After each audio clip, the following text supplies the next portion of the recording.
Just a second, my presentation is getting started.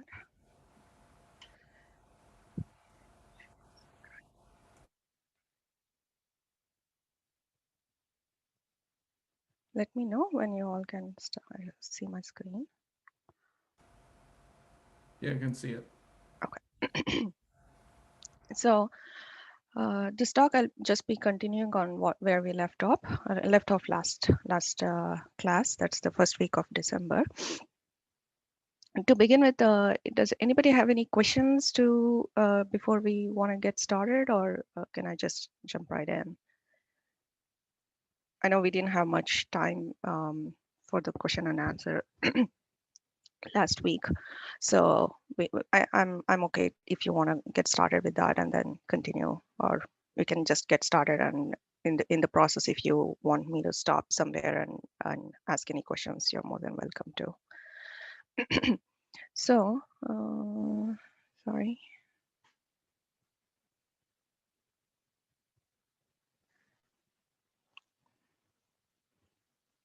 So I'll recap a little bit of what we went over last week, so that we'll just get a good starting point to continue.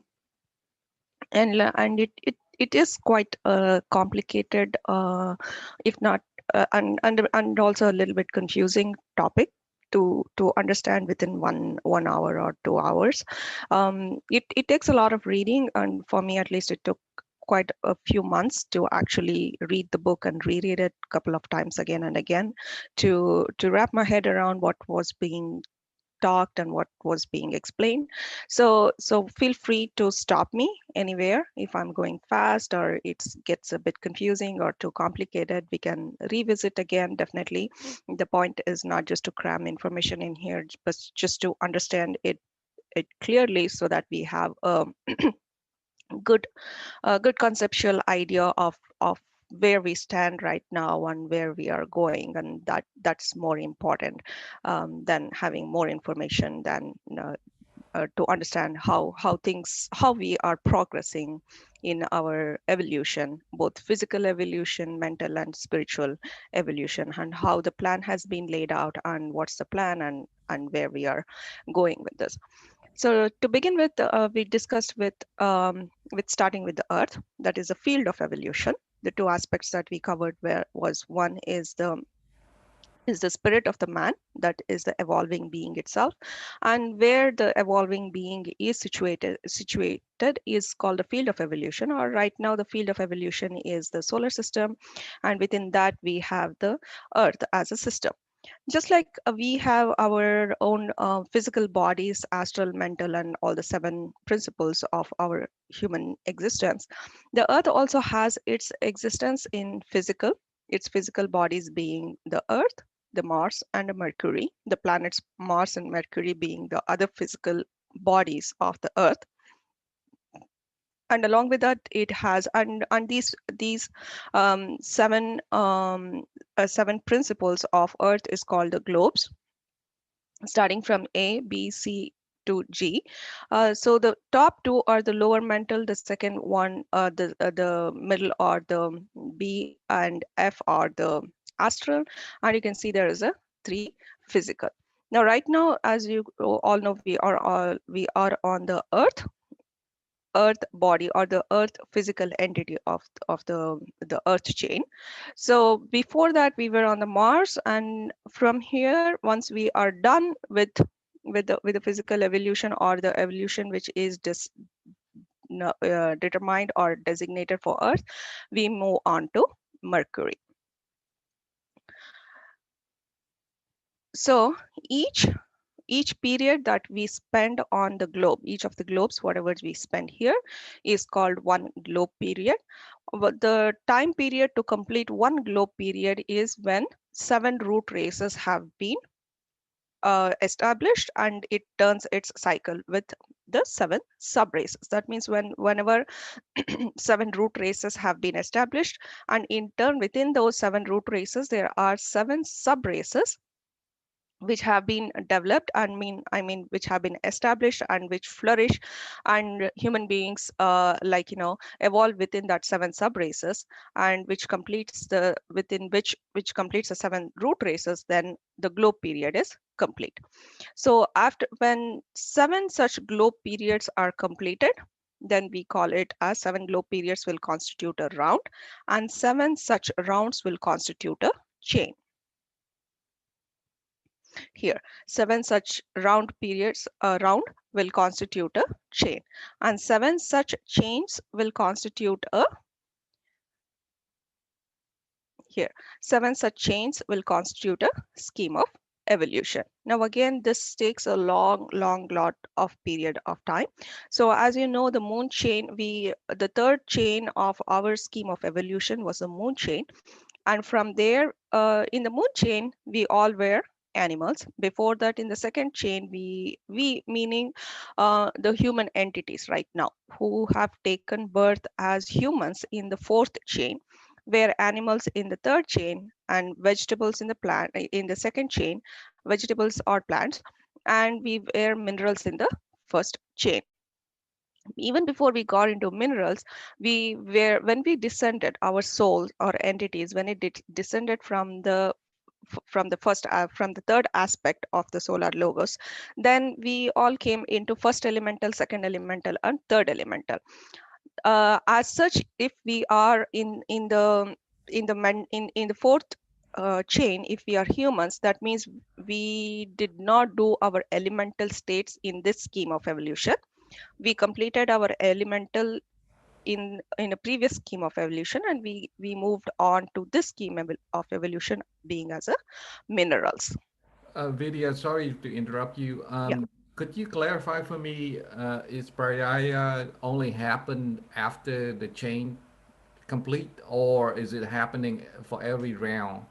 it happens for every round. There is two kinds of pralaya. So say for example here,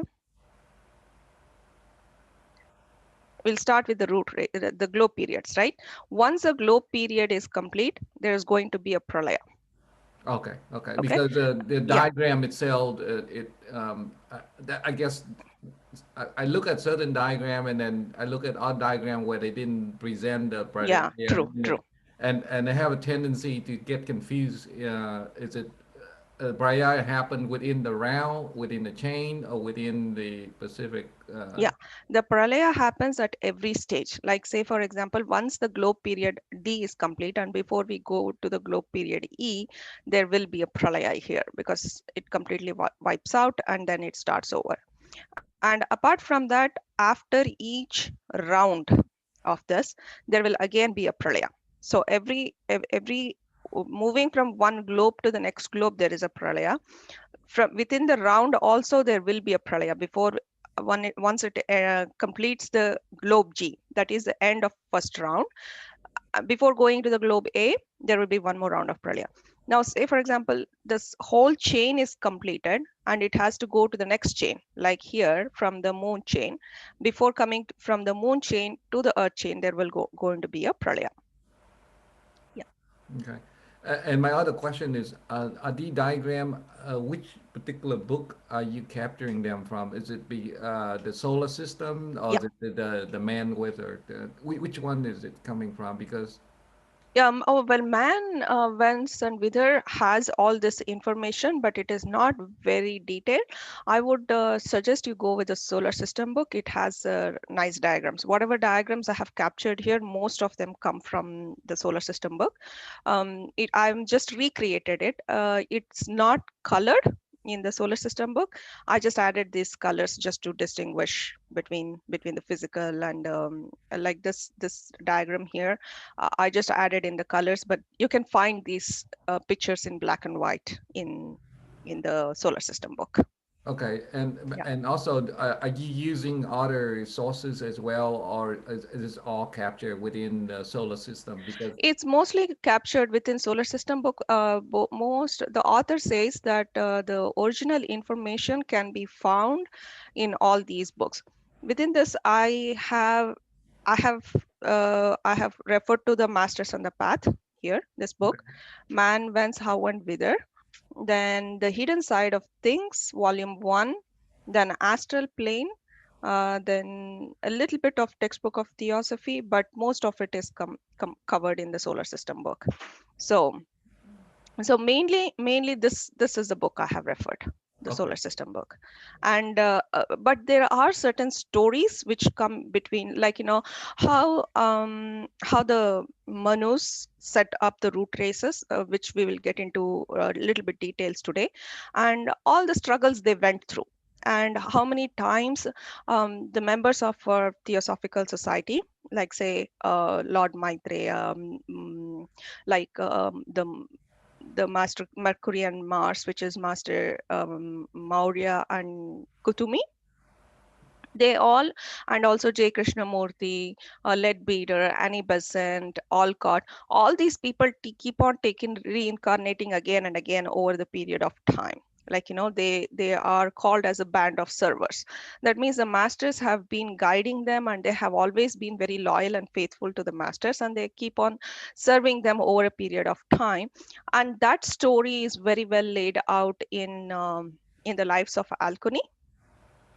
So whatever they present in the solar system book, it just mentions it in one paragraph, but I refer to the Lives of Alchemy book, wherein the story is much more detailed, like all the struggles they go through and what happens in a day-to-day life, and how they had to overcome certain entities who were always troubling them before setting up a root race, or moving from one sub race to, they had to migrate to India and Arabia and all other Europe and everywhere, and they were attacked, and it was not a straightforward process.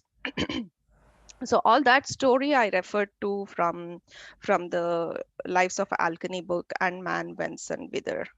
Man, Whence, How, and Whither book. That gives you a lot of story and context to what the solar system presents. Okay. Thank you. So going back to where we were. So this is kind of a image I took from the book. This is how you're going to be seeing in the book if you refer to, and the same thing I kind of made it more a little bit um, colorful and recreated the same thing here. Um, to summarize what we have gone through in the previous presentations. So in our solar system, there are 10 separate and distinct schemes of evolution. The names by which they are known are those of the physical planets, which at present time happen to be part of them. The 10 schemes are the Vulcan scheme the Vulcan scheme right now is in chain 3, round 6, but will produce entities at lower level than the Earth scheme. The Venus scheme, the most advanced in fifth chain, it's in the chain fifth and the seventh round. It's the seventh round of the fifth chain. Right now we are in the fourth round of the fourth chain, but they are one chain ahead and couple of rounds ahead of us within the seventh round. That means they are in the seventh round, almost the last round of the fifth chain, and they are the most advanced scheme. Now, as you can, if you can recall, the Venus scheme, when the Earth scheme was getting set up, like, when the Earth round was being set up, the initial in the first round and the second round and third round and all, we didn't have entities within our globe system which were highly evolved to become the masters. So what happened was, from the Venus scheme, some of the people who had attained enlightenment in the Venus scheme, they volunteered to come and help the Earth scheme. Now, say for example, the you guys would have heard about the Kumaras, the Sanat Kumara and the five Kumaras, or most commonly they are called as the Lord of the Flames. They came from the Venus scheme, and they came here around 21 million years ago. I'll come to the details of that a little bit later. So they came here and they helped set up the Earth scheme, which is currently in the fourth chain and the fourth round. The Jupiter scheme, which is the physical planet of that scheme, is Jupiter, and for the Venus scheme also, the physical planet is the Venus. The rest of the planets are in the subtler bodies. this for the Jupiter scheme, it is in the third chain, second round, not inhabited. The moons are. They will attain very high level of spiritual development. The Saturn scheme is in the third chain. It's in a very early chain, a very early round of evolution, evolves slowly but will reach high level. The Uranus and Neptune is the third and the fourth respectively. For the 8, 9, and 10, no names are present since no physical planets have been identified. So in overall, the summary of the scheme of evolution is 7 globe periods will form one round, and 7 rounds will form one chain, and 7 chains will be one scheme of evolution, and we have such 10 schemes of evolution currently happening within the solar system. In this diagram, you can see the Vidya, representation. Vidya, Yeah. can you put that, could you give us an analogy Mhm. to what that would be like? Because to me, the numbers and everything are so complicated and trying to figure all that out. Is there any kind of analogy that you could give us that might simplify that? Oh, okay. For this one, for the numbers, right? And The you were one asking that this one. this one, right? Yeah, is there anything that would, I can't get my head around that. Yeah, yeah. Let me think about that. I never thought. Uh, okay. I mean, it would be like if you were talking about a human being Mm, and maybe the stages of development we have as ourselves, or just some kind of evolution that would be simpler. Like if you get to this point, then this happens or something. I can't tell you what it would be, but just yeah, this to me, just my head just goes in circles and my eyes go around and I have no idea what's going on with this. yeah, yeah. So, say for example, you like graduating from a university, right? And if you think about that, you have to go for 4 years of undergrad, and you become to graduate from a university, right? So the same way, if you want to do master's, say if it's again 4 years, then that's how the analogy works. Like, every 4 years you get a degree. That's what happens here in the globe periods. For 7 globe periods, you complete one round. That means you graduate once. And you do 7 times of that same graduate. That means 7 times 7. That means 7 globe periods will be one round. And you go round like that 7 times. That will be 49 globe periods will So form does that a mean you'd be chain. getting like 7 degrees? Yeah, Is that correct. the analogy? Yes. Okay. Yes. So every globe period, you have a set target to achieve. Okay. So if you don't achieve that target, if you achieve or you don't achieve, the time will move forward, but we might not progress if we don't put our effort and focus on the spiritual development. We might not graduate.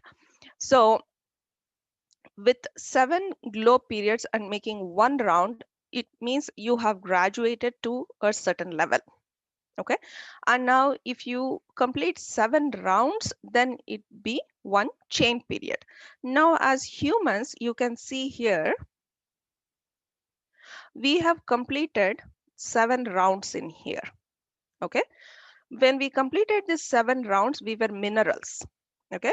Now minerals, let's see how evolution happens within the minerals. When I say minerals, anything from a simple stone to a mountain, to a gems, to diamonds, to rubies, precious stones, everything falls under the mineral category, right? So what they say is the evolution of in within minerals, maybe we were born as a stone and slowly our consciousness started evolving, and from within the mineral stage, within going through the 7 rounds, what happened was we graduated and became something like a big mountain or a nice precious gemstones. So that is a evolution which was set for us for the first chain. We all graduated that. Okay. We all graduated that, and slowly we accumulated enough awareness within that mineral state, so that when we moved and there was a pralaya. Now after we came after the pralaya period, and again the So second chain was is established. Parla, is that the dissolution of Yeah. flooding. That, Yeah. okay. Yeah. What happens during pralaya is, let's go back here. Now we have this first chain here. It's the same picture is represented here again, which is A, B, C, D, E, and F and G, right? This is the first chain. We go around like this 7 times. And before we jump into this second chain, what happens is there is a pralaya here.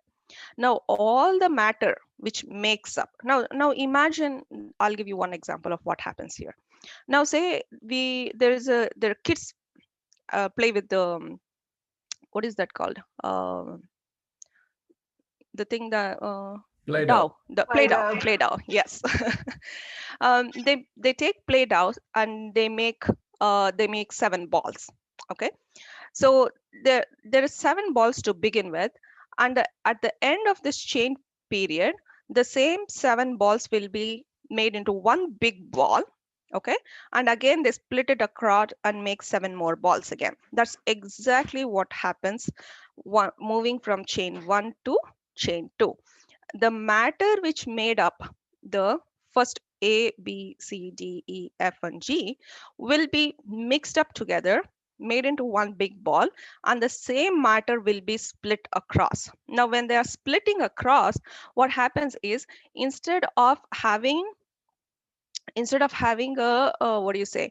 Um, Look here, it's like 2 atmic bodies and 2 buddhic bodies, 2 higher manas and 1 lower manas. But when it comes to the second chain, it is descending. That means there is no more atmic bodies. It comes to only 2 buddhic bodies are made from that play dough, one big play dough, which was a part of all the 7 bodies here. It comes down and it makes 2 buddhics, 2 manasic, 2 lower manas, and you see one astral is coming up. Here you don't have any astral in the first chain, right? It comes to the one astral. The same thing when it comes to the third chain, we have one physical entity comes in, which is the present moon. Okay, the moon what we are seeing right now is the first physical body which came up, and in the fourth chain we got 3 physical, which is the Mars, Mercury, and Earth. The same thing happens, and between each of these chains you can see that the physical entity is coming down, just like the human entity comes down from the elementals to the mineral to the vegetable uh, to the animal, and from there to human. From human we go back up to meet with the god or become one with the god. The same thing happens to the earth also. It is coming down and down and down. It has 3 physical bodies, and next you see that it goes up and up and up, which means the physical bodies are reducing and going back. Now, here we can see that when we completed the 7 rounds here, we graduated from chain 1. It's like we got 1 degree. Okay, it's like we completed 4, instead of 4 years of undergraduate, we can think of it as 7. If we go around 7 rounds or 1 chain, we graduate 1 class. So we graduated 1 class from minerals to vegetables. Now within the vegetable body, we have to again graduate this, which will be 7 rounds. We go around here 7 rounds. We graduate from vegetable to animal. In the moon chain, that means in the moon planet, when we were inhabiting there, we were all animals there. Okay, so there is one story in the man, how, whence, how, and whither story they give about is somewhere in the 7th round of here, Master Maurya, Master Kuthumi, and Lord Maitreya. They had already advanced so much that even though that chain they are supposed to be animals, they had already taken a human body. Okay, because they were advancing very faster, like compared to every rest of us. So they were as a family living together, and Leadbeater, Annie Besant, and Alcott, they were pet monkeys in their house. Okay, this is a fantastic story. You can see that when Master Maurya and Kutumi, they were husband and wife living together there, and they had a kid, and they had two pet monkeys around their house, which was nothing but Leadbeater and Annie Besant in their previous incarnation. That means in the moon chain, we were all animals. We were also some animals. Probably we were not close to them, but we were also animals at that time. And it so happened that one time some old tribe, like some savage tribe, attacked Master Mercury, that means Master Maurya and Kuthumi, his baby. So they wanted to kill the baby, and these two monkeys, that is Leadbeater and Annie Besant, who were in the form of monkey bodies, they defended their master and they saved the monkey. In the process, one of the monkeys, that is Annie Besant, dies off, and Leadbeater is like severely wounded in the monkey body. And after a few months, he also dies. So, but when they die, what they happen is, see how the graduation process is taking place. You can pay attention here.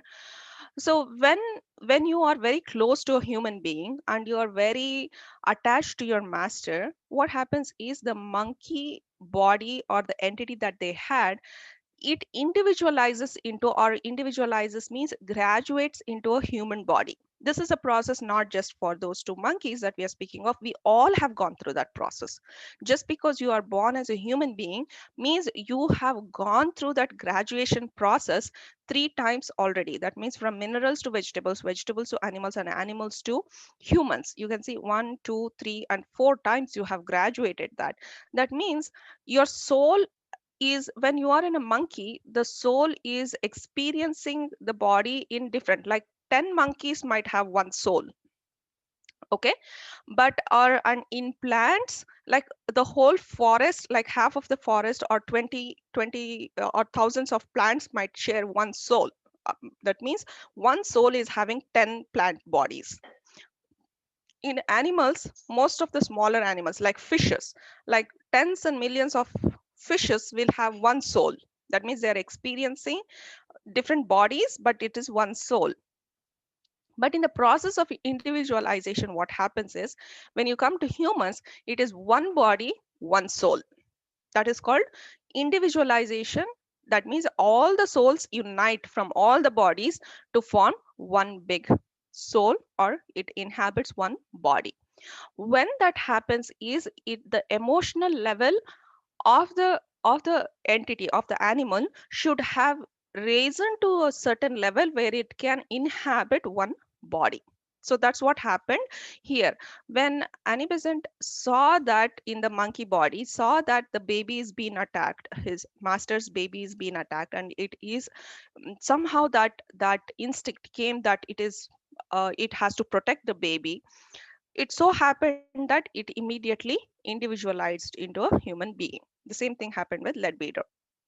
And the same thing has happened to every one of us. Okay, one way or the other, we have gained a certain level of that emotional development wherein we can be as individual human beings. So we graduated here, going around 7 rounds here, and we came into the human, sorry, earth chain as humans.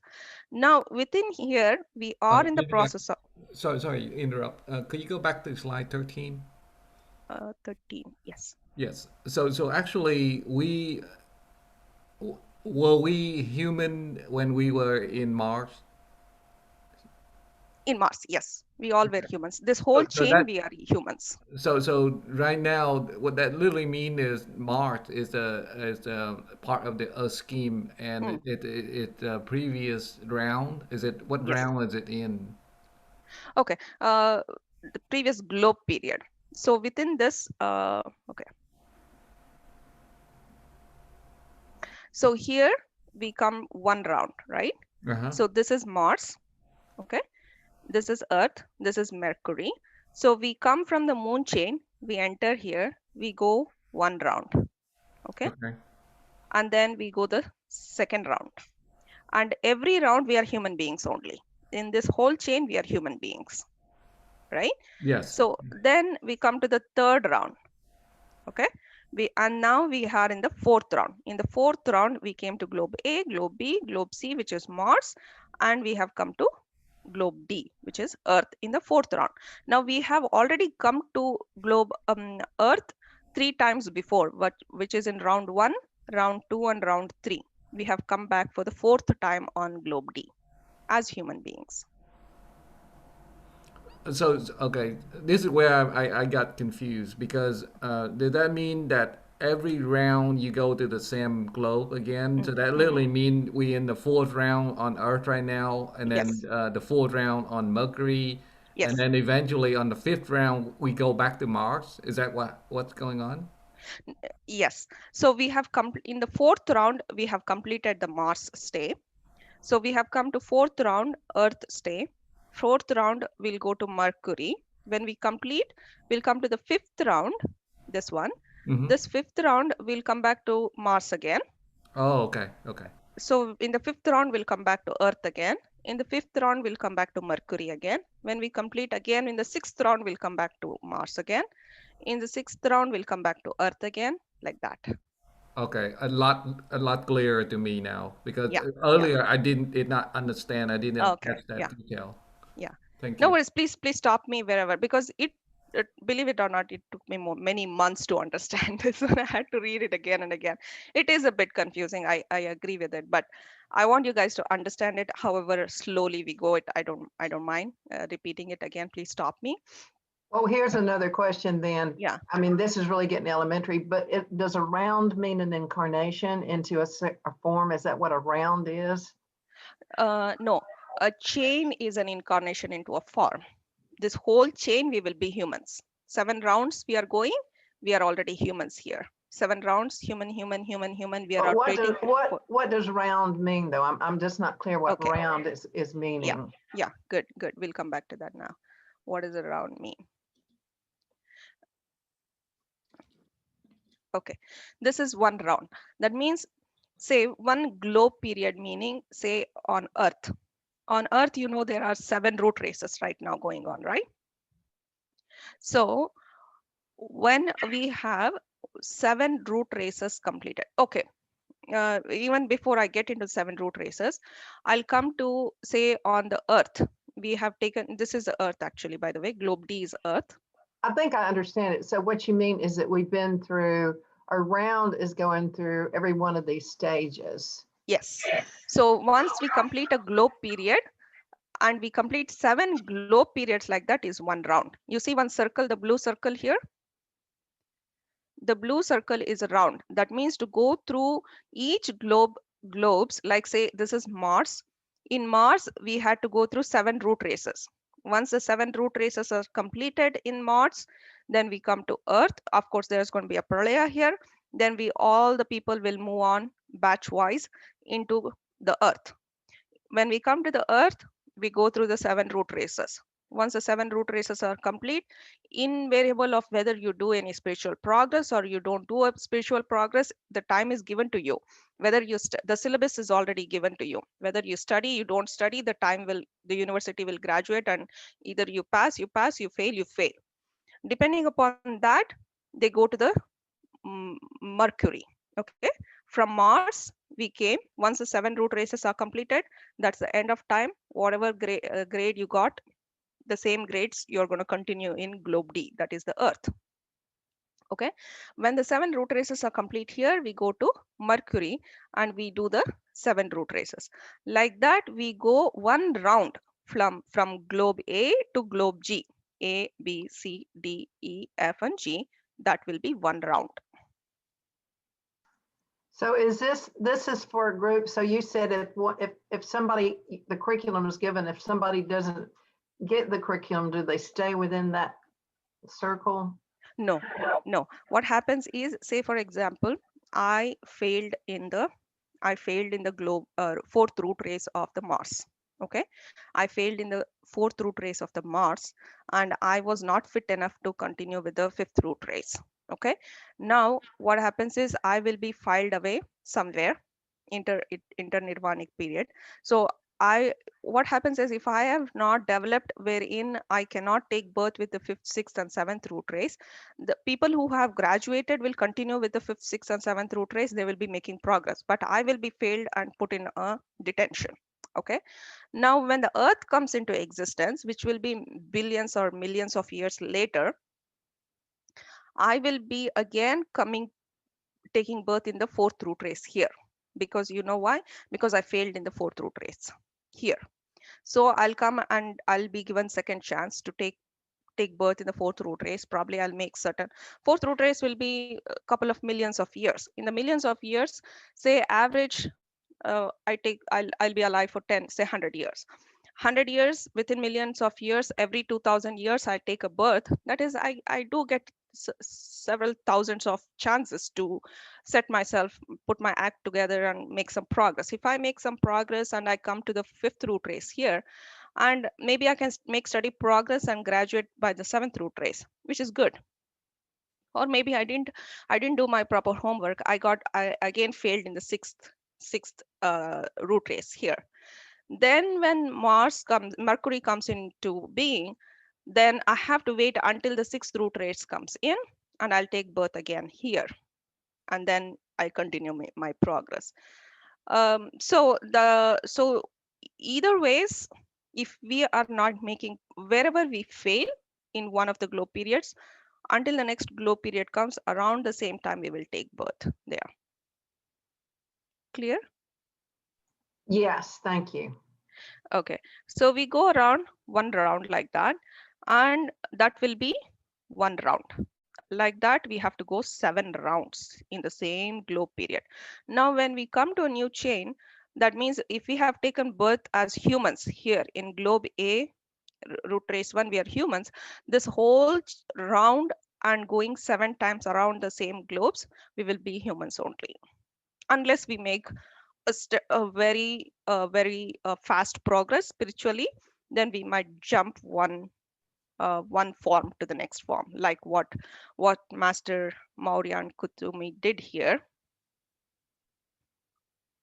What they did here, sorry, what they did here was, here they were supposed to be animals, but they made a lot of progress and they jumped from being animals to the humans within the third chain. So that's why when they came to the fourth chain, they were already highly developed because they had a little bit of experience being humans in here. So when they came here, their progress was steady, and see, by the fourth round of this chain, they are already masters. So that's how they made faster progress. I have a question. Yeah. So regarding the globes, can you go back to the picture where you have A, B, C, D, E, F, all that stuff? Here. Well, which within the globes themselves, you have A, B, C, and atmas, and all the different planes. Here. No.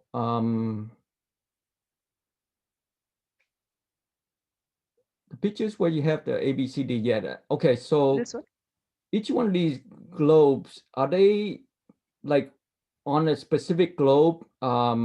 Is there like it's just a makeup of that globe, or like different matters, or are we, when you on a particular globe, is there a particular plane of evolution that, let's say, at on this first level, you're on the atma, on A, you developing atma qualities, and B, you develop buddhic qualities. Yes, yes. Okay, so each one of the, what you call, it's not round, each one of these A, B, C, D, when you in that level, you in that race, you are developing those qualities. Those qualities. Okay. Perfectly. Yes, that's absolutely right. So say, for example, I'm on globe A, and globe A is a atmic globe. So what happens is, when I am taking birth here, there is not going to be a physical body, physical earth, physical body for me, but my atma will be developing in that globe A, right?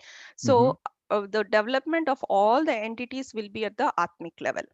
Now say we come to the buddhic globe, which is B. So when we take birth here, that means there is not going to be a physical earth there, but it will be a buddhic plane of the earth, and we will be in our buddhic matters will be developing in this plane. in this globe, Okay. right? The same thing happens when we come to the earth. Here we have a physical body because the earth itself has a physical body, and then our physical bodies are going to be developing here, and we are going to be making steady progress in the physical aspect. Now if you remember the spiritual progress that we have to make, whatever our enlightenment or our nirvana, what we have to achieve the state of nirvana or enlightenment, should always happen at the physical plane. You cannot say I'm going to go in the astral plane, achieve nirvana and go away from there without coming to the physical plane. That's not going to happen. Our physical development, our spiritual development, or we have to graduate in our physical development. That means we have to attain enlightenment just like Buddha did on our physical body only. You cannot attain at any other level. That's the rule. So that's why all the sages in all religion, they say when the earth is having a physical body and when you are having a physical body, don't waste your time, because this opportunity comes in once in a lifetime. See, after when it is in chain 1, chain 2, chain 3 also, there's only one physical body. Only chain 3, 4 and 5 has a physical body. After that you don't have physical body, then you have to wait for the next chain to come around, which means, say for example, the chain period, for example, which is, I'm just giving a number, for a chain period it is 1 billion years, which is way more than 1 billion years, but for example purposes, let's take, for a chain period it is 1 billion years. The pralaya which follows, pralaya means the flooding or dissolution, which follows the chain period, is again 1 billion years. Okay, that means if you fail in this chain, you have to just wait 1 billion years of pralaya just to get another chain, another body, another physical earth, where you can take birth again and do your progress. That means you're just wasting your time waiting for the environment to be set where you can take birth and develop. So that's why Annie Besant, Blavatsky in The Secret Doctrine, she she stresses on this so much, that please don't waste your time. You think you have a lot of time, I'm going to do that, I'm going to do that. It's not, because there is not much time, because you're going to be wasting a lot of time. Like say this one chain took 1 billion years and you failed in D. Okay, now you have to wait 1 billion years in between because of the pralaya, and then it takes half a billion years here to come to chain D. That means you have to wait 500 million here for the rest of the, because you failed here, you have to wait 500 million years until these people complete the process. Then you have to wait 1 billion year here, which is in the pralaya. Then you're waiting half a billion here until the globe D comes into existence. That means you're wasting total of 2 billion years to come, just to get the situation right for you to take birth. Okay, and then say you fail again in D, you're not making any progress, then the same thing repeats, half a billion years waiting for the rest of the people to continue because you failed, you didn't graduate.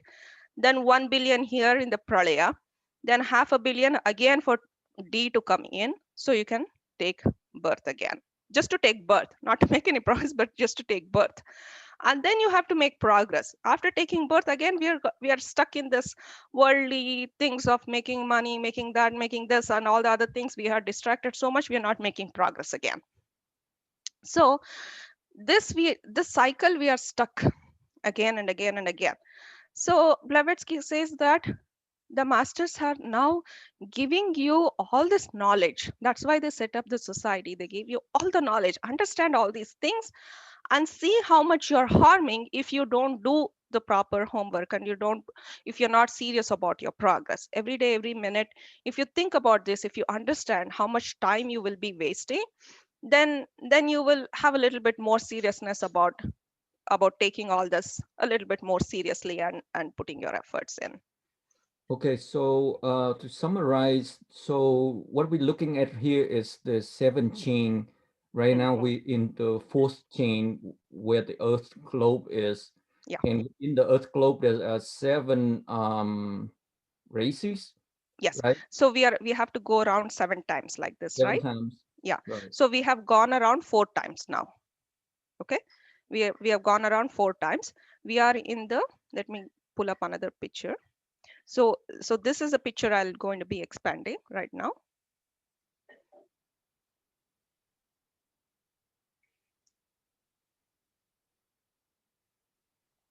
So this is the earth chain, right? The chain, the fourth chain here. So in the fourth chain, when we came from the moon chain, we came here, we completed 7 root races. Then Right. we went to B, completed 7 root races, did the same thing, 7 root races in all the globes. Then we came to the second round. The second round also we completed 7 root races in all the globes. Third round we completed. Now we are in the fourth round. You can see the pink line here. That's where we are. So we completed in the fourth round, we completed 4 globes. That is globe A, we completed 7 root races. Globe B, we completed 7 root races. Globe C, we completed 7 root races. Now we came to globe D, which is the Earth. We have completed 1, 2, 3, 4 root races. We are in almost in the 4 and 5th root race. So 60% of the people today alive belong to the 4th root race, and rest 40% belong to the 5th root race. And the 6th root race is just getting started, which is not yet started. It will be started in the Pacific Ocean, somewhere where Southern California is right now. That's where in 700 to 800 years. That means Leadbeater says when it is 28th century, we are in the 21st century right now, right? So that is 700 years from now, when it will be 28th century. That means the year 2700, somewhere in the 2700 period, this 6th root race will be developed, where there is the Southern California area right now. There will be a big earthquake and the new land will be formed there, and the 6th root race will come up. After that, there will be the 7th root race. Once that 7th root race is completed, complete establishing and doing all the progress, giving the people the opportunity to progress. Once that is done, there will be a whole pralaya here. The whole earth will be completely flooded. Volcanoes, fire, whatever it is, it becomes completely done. And then we'll move to Mercury. Now, say for example, this for the 7 root races to take place, it took 1 million years. It's not, it's more than that. Just for example, if we assume it was 1 million years for the 7 root races to take place in the earth, then there will be 1 million years of pralaya. That means there will be no activity for 1 million years. And then we will start incarnating on Mercury with the first root race again. Now say we are already in the 5th root race, right? Say we fail here. We did not graduate.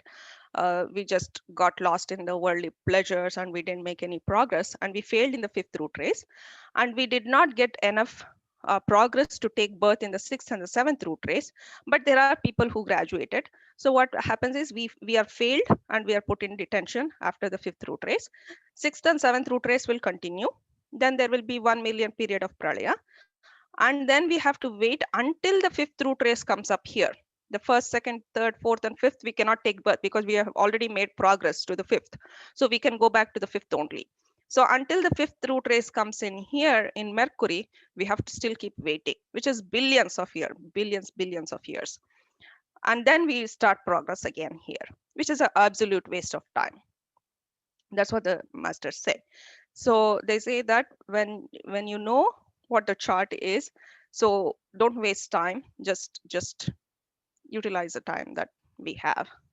So each one of these globes are always developing, evolving in parallel with each other. And what you're saying is if we don't pass, like on the current globe we are, then you go parallel, and then you wait until the next globe change, which is E, to for that level of development, the same as your level before you can, uh, you know, Yeah, take life and incarnate and work on that globe chain.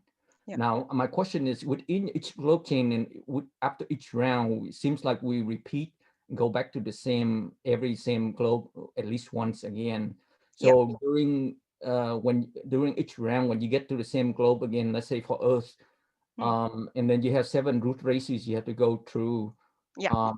Successively on each round, does I guess the root races, they are better evolved, and you learn, you have new abilities, or Yes. Yes. you Yes. basically repeating the same? No, it'll be a little bit better evolved compared to the previous one. Okay. For each root race, there is a certain aspect that is being given for you to develop. Now, for the fourth race, it was the emotion. Okay, and for the fifth root race, it was a manas. The manas aspect needs to be developed. Now, say for example, that's why in the current world you can see that many people, the mind aspect is very well developed for people. That means they use the mind to make money, they use the mind to create nice buildings, a culture, society. Then we have the very nice democratic government which is set up in most of the countries, at least, and we have this mind aspect developing. But at the same time, we are not using our what do you say, resources to the best of the knowledge, because we don't have the buddhi meaning the intellect to say that why do I need to develop a bomb, why do I need to bomb. No, we still go on accumulating all the military powers. We are still, because the manas is a little bit lower than the buddhi is the one which says which is good and bad. The manas wants everything, right? So in the fifth root race, we are having a highly developed manas, but in the sixth root rate, the buddhi or the intellect will develop. Then the wars is going to subside.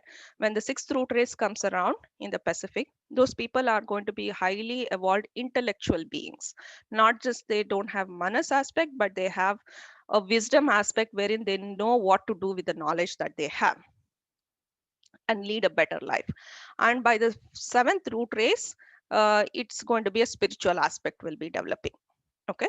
Now, if by the fifth root race, if you are not putting effort to we are not doing our homework, or not going towards the buddhi and the spiritual aspect, we'll get failed here, and then we'll come back here in the Mercury.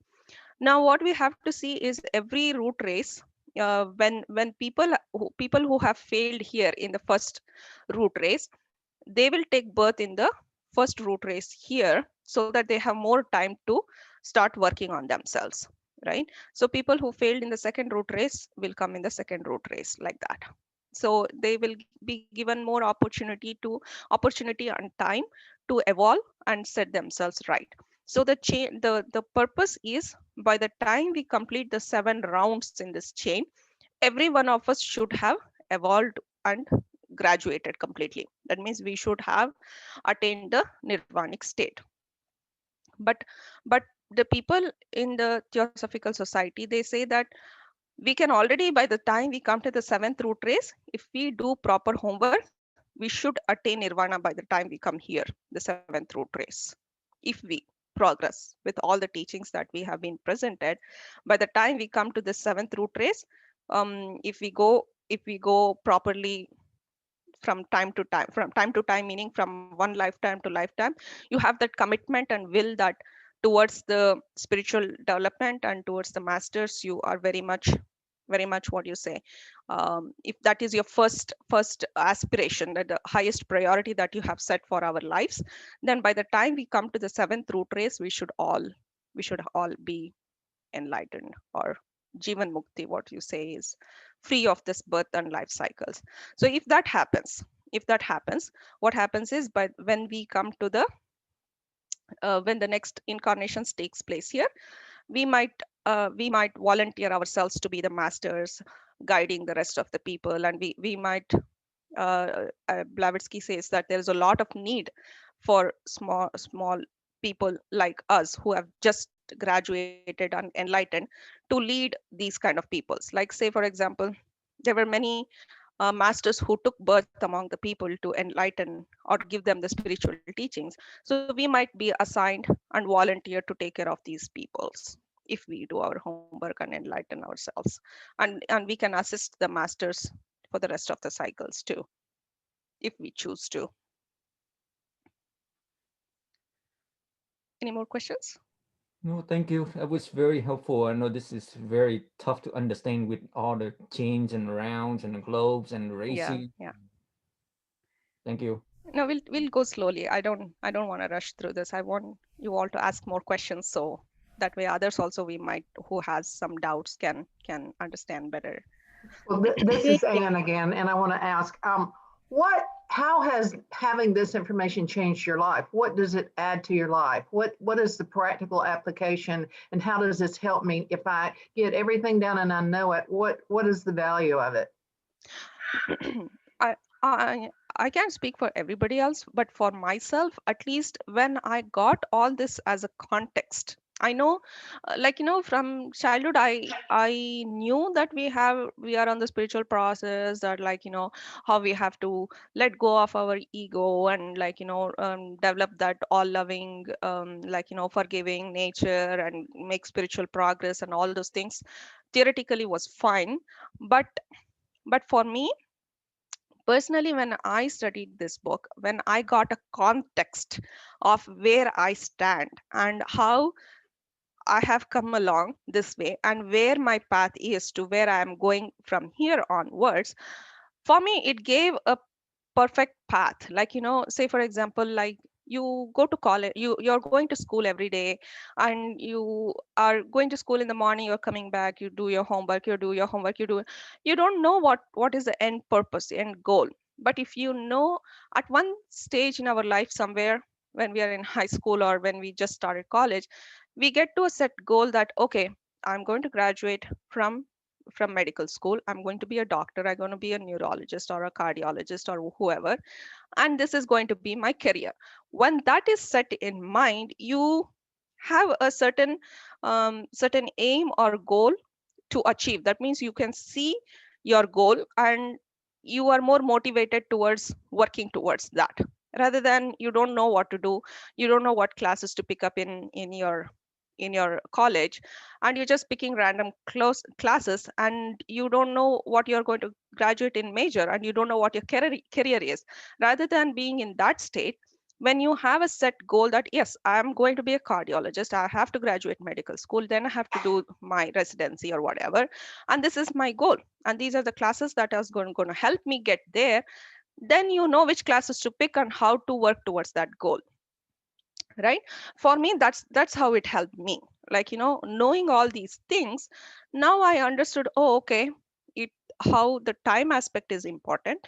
If I don't put my proper efforts, I'm going to be wasting a lot of time to because if I fail in the fifth round, then I'm going to wait until the sixth and seventh round people graduate, and then the round of pralaya is happening, and again the fifth round is set up here. I'm going to be just wasting my whole time, not working towards anything, but just sitting and waiting for the right environment to be set up for me to come in and do my progress. For me, that kind of gave me a context to saying, okay, this is like um, just as I gave the example, like which classes to pick up to get to my goal, kind of. What should I do? What are my weaknesses, what are the things that I am lagging in my spiritual progress, and what are my weaknesses that I need to work upon. Maybe I'm lazy, maybe I'm procrastinating, maybe I have anger issues, maybe I have things that I can focus on, and what I need to do to uh, to at least a little bit get over it. How can I get over my ego, and how do I let go of it, and how do I and how does it affect if I don't do it. What is the price I'm paying to having vengeance on one person, and what is the price I'm paying, waiting for another millennia to come around and do. Is my vengeance or anger against one person worth waiting so many years to come back and still do the same class again, or letting it go and forgiving that person and moving on? That kind of gave me a context. I, Very I mean, good. if anybody else want to share. Thank Yeah, you. Yeah. yeah, and the way I look at this is the number is so big, it's humongous. I cannot really Hmm. wrap my mind around it. Yeah. However, I look at it more in a simpler fashion, which is the root races. Hmm. Okay, so basically, each one of these root will only exist for a certain period of time. When you reach a certain root race, say when the sixth root race is born, there are going to be extinction of other root races, Mm. right? That extinction, that literally means you cannot incarnate if you are evolved at a certain race level. Say in the first root race or the second root race, they no longer exist on They Earth. longer exist. Yeah. So that literally means you become extinct. Mm. You are waiting for another chance to reincarnate into that Yeah. particular root race. Mm. That is a very long time, and that's the Very, way I very look long at it. time. Yeah. So really, each one of us is at one particular root race right now, and we need to make that spiritual progress if we want to move to the next root race. If we don't, if we fail, then we gotta wait because due to extinction, we gotta wait for a long time, and that's how Yeah. I look at it. Yeah.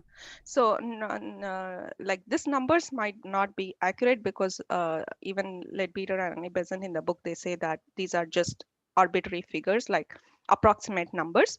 But for the 7 root races to take place and complete, it is somewhere close to 8.4 billion years for 7 root races. Okay. So if I say for this 7 root races to complete 8.4 billion years, there is 8.4 billion years for the pralaya period, and half the time to come to 5th root race in this one. Again, 8.4 billion, that means almost 4 billion years.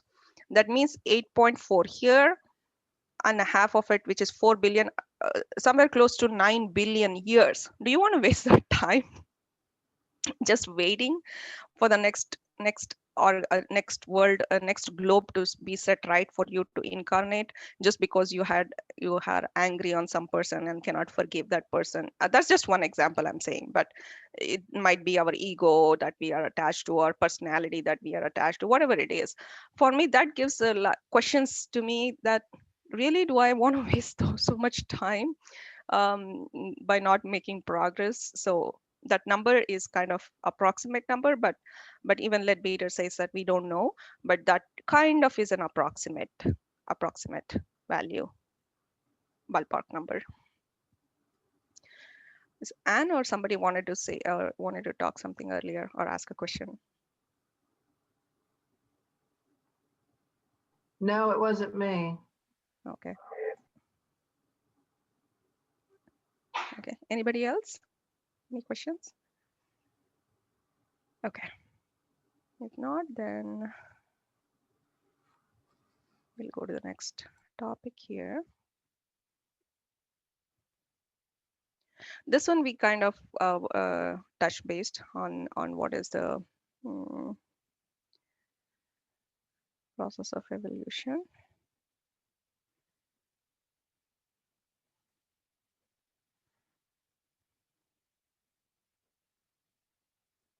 Okay, we'll touch base on these live streams a little bit.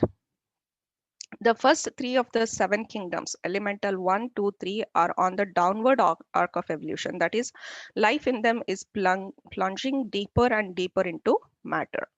In the mineral kingdom represents the turning point, wherein the life reaches the lowest point of its descent into matter and commences to ascend again through the plains.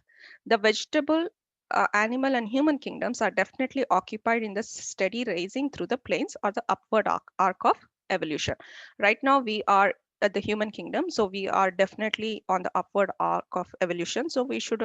That means the other thing is, once we take a human form, there is no way that we are going to be born as an animal or a plant or a mineral kingdom. Okay, always once we reach the human form, it is always going to be a human again. Now, in each globe period, the human kingdom is divided into 7 great races, usually called the root races. More accurately, may be called as the stages of development. So root races are nothing but different stages of development only. Each of this, and one thing we have to understand is today the races has a very negative meaning in today's world. So one thing that we have to understand, because this book was written 150 years back and race didn't have that negative connotation that we use today. So race doesn't mean putting down anybody or putting making somebody else higher, but it is just a stage of development that they called as races. Each of these root races or stages of development is divided into 7 sub races or sub stages. Now again, each of the sub races is divided into 7 smaller units known as branches or nations. Now if you pay attention here, you can see the first root race was subdivided into 7 sub races, and from the second sub race came the second root race, which is the second root race was called as a Hyperborean race. And from the third sub race of the second root race came the third root race. You can see that the third root race will always come from the third sub race of the previous race. Now the fourth root race will come the fourth sub race of the previous race. The same thing here. We are somewhere here. Okay, we are either in the fifth root race somewhere here, or a little part of this is still existent. Fifth, sixth, and seventh subrace are still present. Like the seventh subrace is called the Mongolian race. I'll come to that a little bit later. So the first subrace or the fifth root race is the Aryan race. The fourth root race was the Atlantean race. Now the sixth root race is not yet come into being, which is the one which will be developed in Southern California once that land is set up, and it will be followed by the sixth subrace. Now the sixth subrace is slowly starting to develop in the American continent and also part of the New Zealand continent. Okay, some tribes are already being trained by the masters to take a lead to the sixth subrace. From this sixth subrace, the sixth root race will be developed, and the seventh subrace, the seventh root race will be developed. Any doubts on that? Anybody want? Okay, we'll move on. So Vidya, yeah. could you clarify, like, in terms of extinction? So right now at our current level, we don't have the sixth root race yet. No, But we don't have the sixth root race okay, yet. so once the sixth root race is born, does that mean the fifth root race is extinct? No, it's not like it's going to get extinct right away. There's going to be a consistent overlapping of millions of years between these subraces. Okay, now say for once the sixth root race is developed in Pacific, there is still going to be fifth, sixth, and seventh subraces still existing in the rest part of the world. Okay, now although there will be a little bit advanced, although these people will be a little bit advanced than these people, just like say for example the fifth, sixth, and subraces are still of the fourth root race are still existing. Like in Africa and in Southern America, there are some native tribes which belong to the Atlantean race, these races. Okay, and the seventh subrace here is the Japan. The Japan belongs to the fourth root race, seventh subrace called the Mongols, or the Mongolian race. They are still existent. They are not yet reached their zenith of development. But along with that, we also have the fifth, until the fifth sub-root race of the fifth root race has already been developed. So there will be overlap. So even when the sixth root race comes into being in California, there's still going to be few remnants of these people inhabiting the rest of the world, because not everybody graduates right away. So the way the system is set up is for people who are still trying to catch up. There will be still these people or these races existent so that they can work their way up slowly. That's clear? Yes, thank you. Okay. So in our present globe period, the 7 root races are as follows. The first root race, called the etheric race, because the densest body possessed was the etheric body. No subraces were identified. This race is long disappeared from the earth. So this root race, the first root race, is completely gone. The second root race, this is a Hyperborean race. It had physical bodies and occupied a continent called Plaksha in the north of the globe. This race also disappeared from the earth. See, these two races are completely gone. The third root race, called the Lemurian race, occupied the continent of Lemuria or Shalmali. This was a large Pacific continent in the South Sea. The race is Negroid. Some of them still exist, but mixed with the offshoots of the later races. This is almost extinct because this was 150 years back the book was written. Some of the later books I referred, they say that this,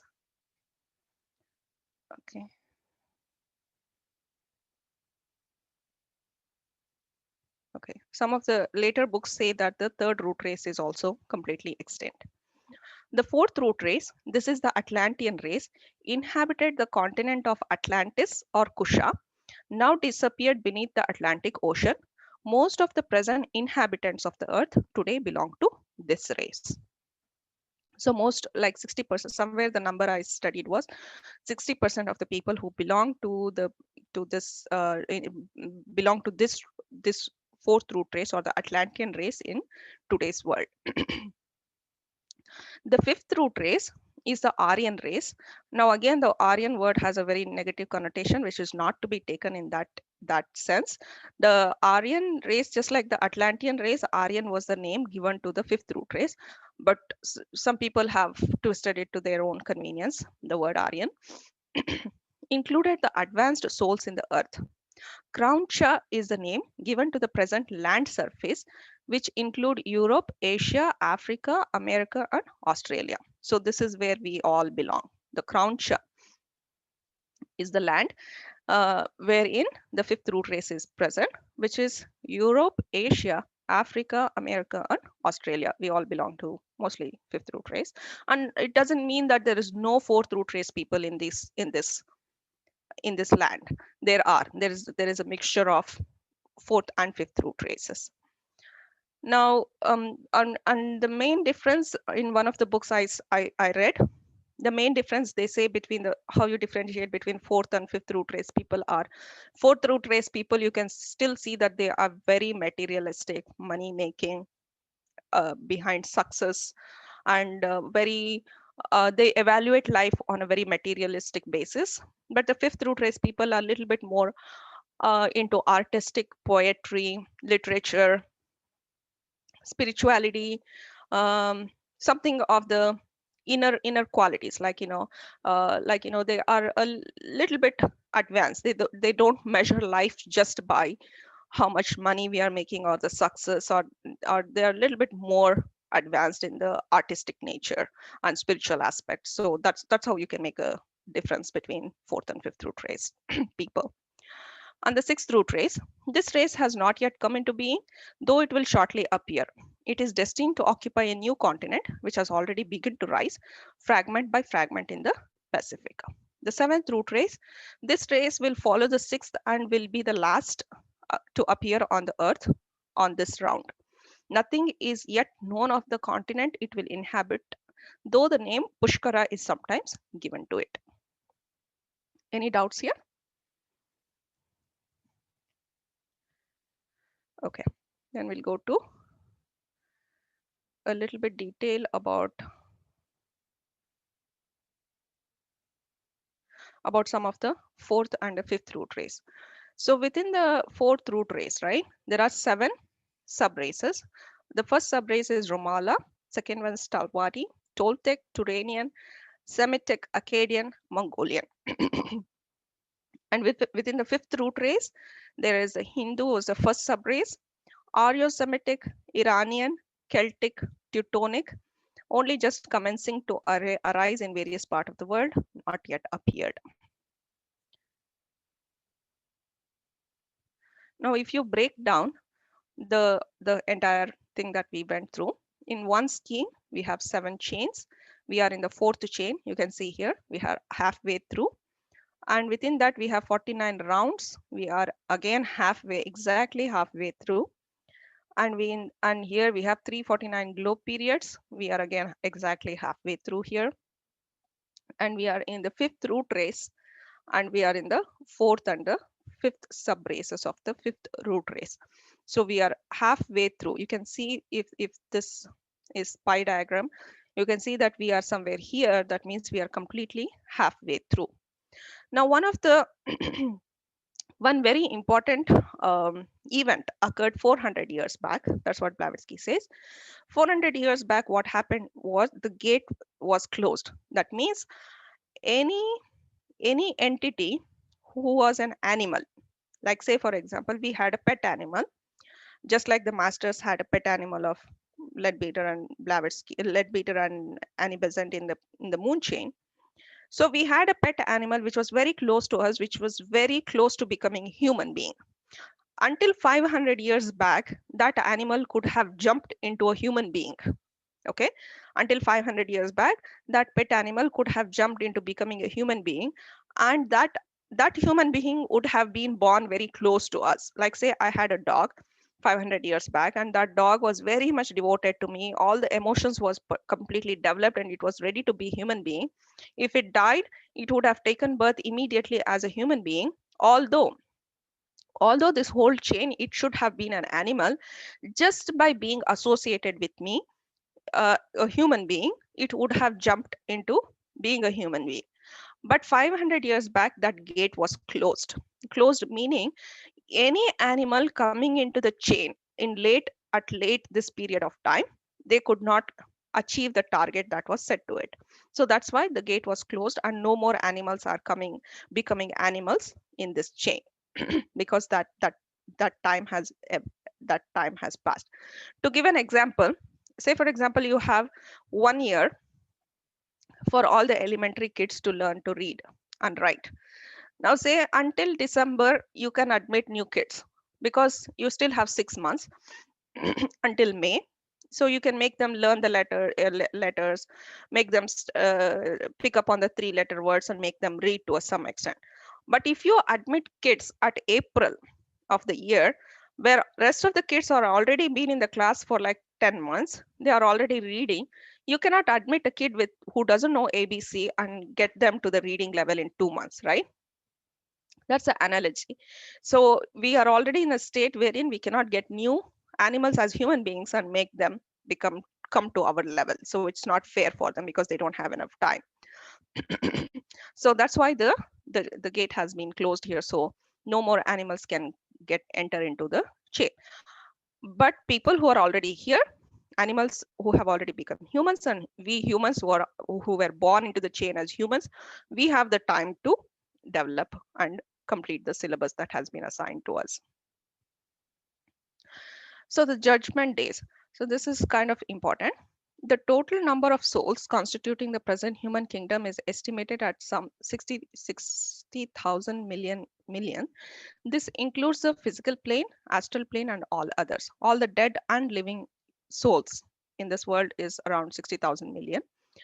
Approximately 36,000 million will go on to the chain, and rest 24,000 will be suspended. That means it is estimated around 24,000 million people will fail. That means they will have to go to the next chain, the fifth chain, to continue their study or progress. Our aim is not to be in this 24,000. Our goal is to be among the 36 million. Solar system is said to have a life stretching in it for somewhere close to 2,000 million years here. 300 million years have said to have passed away in this fourth round. So we still have 1,700 million years left. And bear in mind, you'll have the same amount of pralaya before you move on to the. So these people who fail here will have to wait 1,700 million years here, added to that 2,000 million years of pralaya, before they can take birth and continue their progress. So this is again the chain judgment days, which is just how it has been represented in the book. Okay, anybody any doubts or questions here before moving on?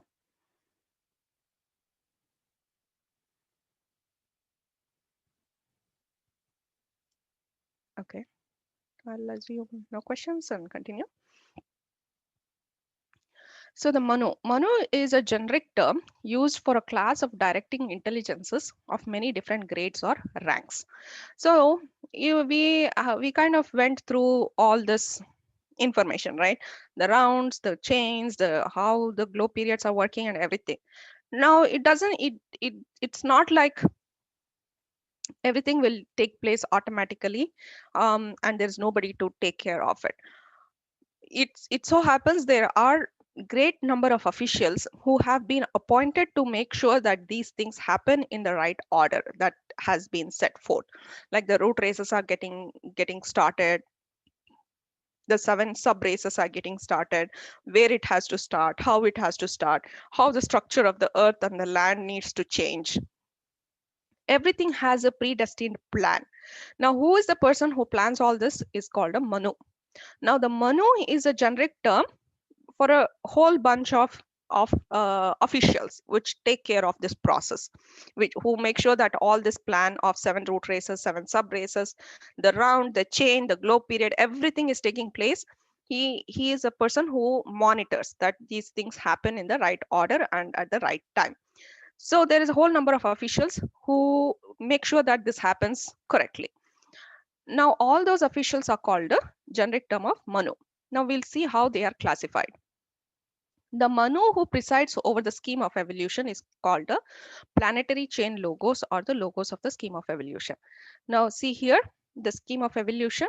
So the person who is a king, or the man, or the person official who takes care of the whole scheme of evolution. That means he takes care of the 7 chains, the 7 rounds, sorry, the 49 rounds, and everything around here falls under this department. Is the head of the scheme of evolution, is called the planetary chain logos, or the chain Manu, planetary chain Manu. Working under him are the 7 Manus, each in charge of the 7 individual chains called the chain Manus. That means each of the 7 chain has its own king, or the head, or called the 7 chain Manus. If you want to go back here and see,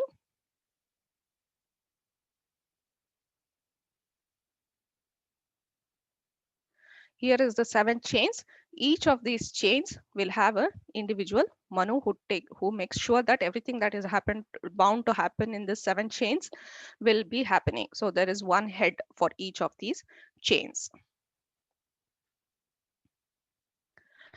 Working under him is 7 Manus, each in charge of the evolution of one round known as the round Manu.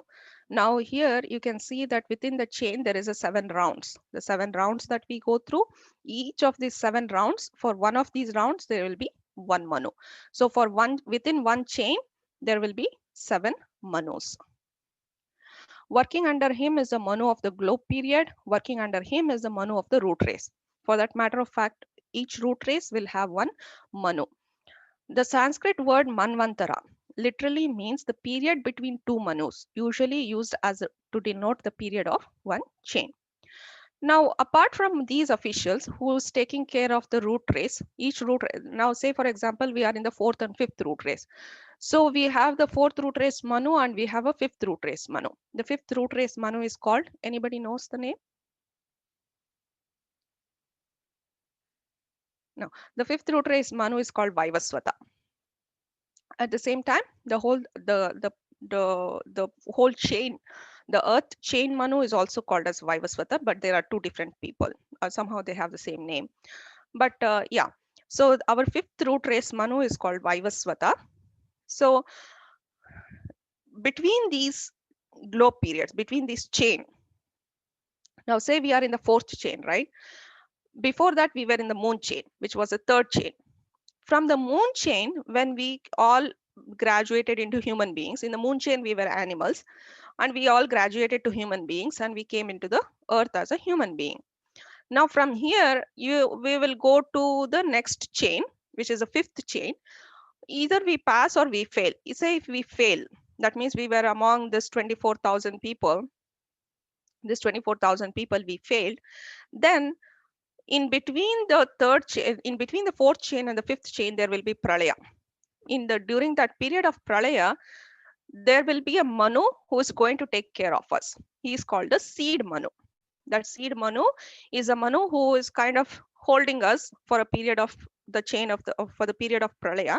And when the next fifth chain will come into being, he is going to gradually say that, oh, okay, you failed in the first root race. I'm going to send you, this batch of people failed in the first root race. He's going to send us first into the first root race. The same way he does for everybody. Whoever failed, wherever they failed, at that particular time of period, we will be released into the next next uh, next incarnation. So that person is called the seed Manu. The seed Manu of the moon chain is Chakshusha. The root Manu of the earth chain is called Vaivasvata, not to be confused with the Manu of the fifth root race by the same name. Root Manu is a being from the fourth chain of the Venus scheme of evolution. So our our Vaivasvata Manu, he came from the Venus scheme of evolution. That means if we go back to refer into the picture, here is a Venus scheme of evolution. He evolved from this scheme and he came to the Earth scheme to help us help us inhabit and take care of here. So any one of us who will mature and enlighten and be reached to the Manu state in the next scheme of evolutions in Jupiter, Saturn, Uranus, or anywhere, we all can work as a Manu too, like helping them set up and make sure the progress is happening. It's just like a volunteer's job. The Buddha's Mahachona Chohan. Anybody any doubts with the Manus and how they work? Okay. The Buddha's Chohans and Bodhisattvas. The root race Manu. The Manu of the root race is the brain, represents the ruling department which guides all natural evolution, changes the face of the surface of the globe, builds and destroys continents, raises fresh races, controls the destiny of nations, shapes and fate of the civilization. He is the head of first ray. So Manu, the root race Manu is like the brain of the body. So he makes all the decision. He decides where the continents has to be raised, where the continents has to be submerged. Say for example, the Atlantis had all of lot of magic and black magic, and he decided, okay, that's the end of it. We have to submerge this continent because too much black magic is happening and it's not developing, making any spiritual progress, and he decided to submerge it. At the same time, for the sixth root race, we need a new land in the Pacific where California is right now, and he has already made a decision that there's going to be a huge earthquake and the part of the land from Mexico and America is going to be broken up and a new land is going to be developed there for the sixth root race. So all these decisions he makes. Bodhisattva, also known as Jagat Guru or the Christ, is the heart of the evolution. I mean, he manages the department of religion and education. He watches over the spiritual destinies of mankind. He works simultaneously through every religion, utilizing all that is good in the way of devotion and self-sacrifice. He is a head of the second ray.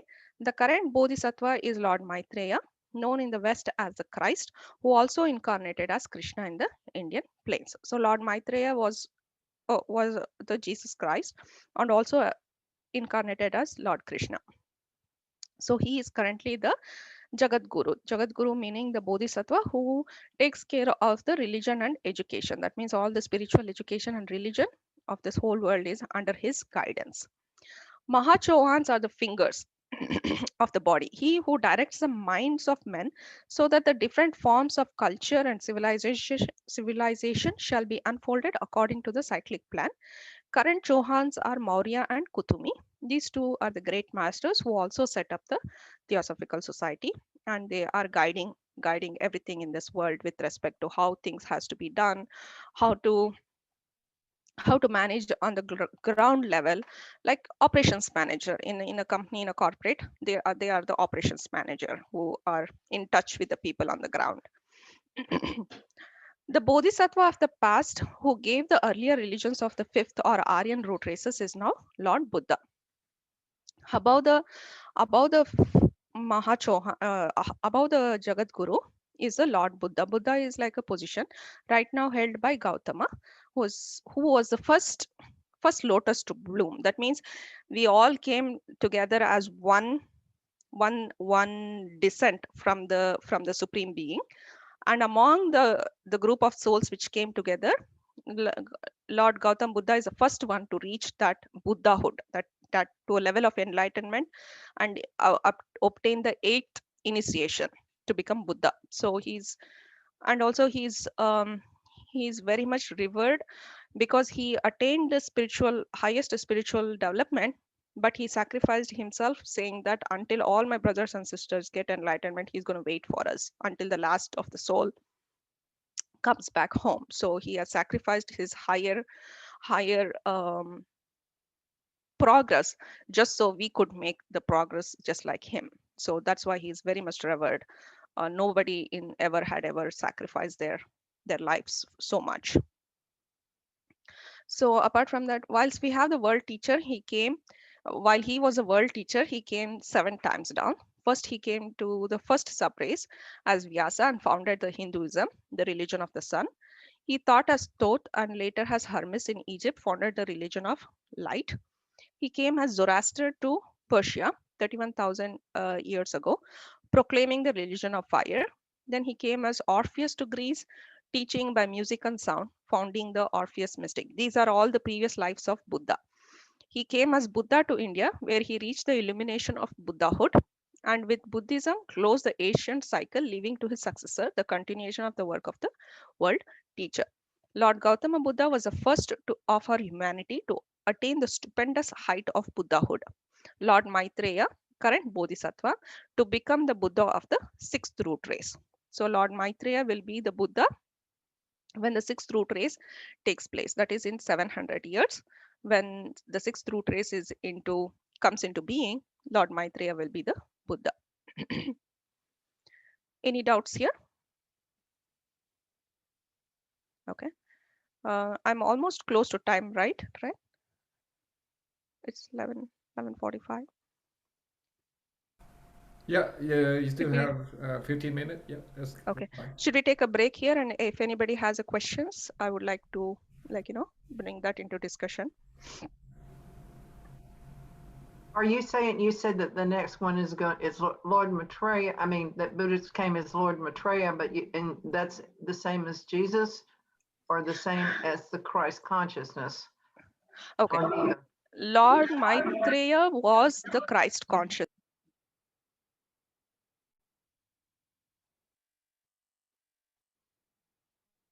Unmute. Sorry, I don't know why I muted myself. Yeah, Lord Maitreya in his previous incarnation was a Krishna consciousness and a Jesus consciousness, Christ consciousness. Okay. It is said that he didn't take the physical body, but he used, like Jesus Christ, the person Jesus Christ as a physical form, what we know, is a disciple. He's an enlightened being. He's a master himself. But he lent his body for the Maitreya to come in and teach as Jesus Christ. Like, it was a consciousness, as you said. It was a Maitreya consciousness in the Jesus body who was teaching.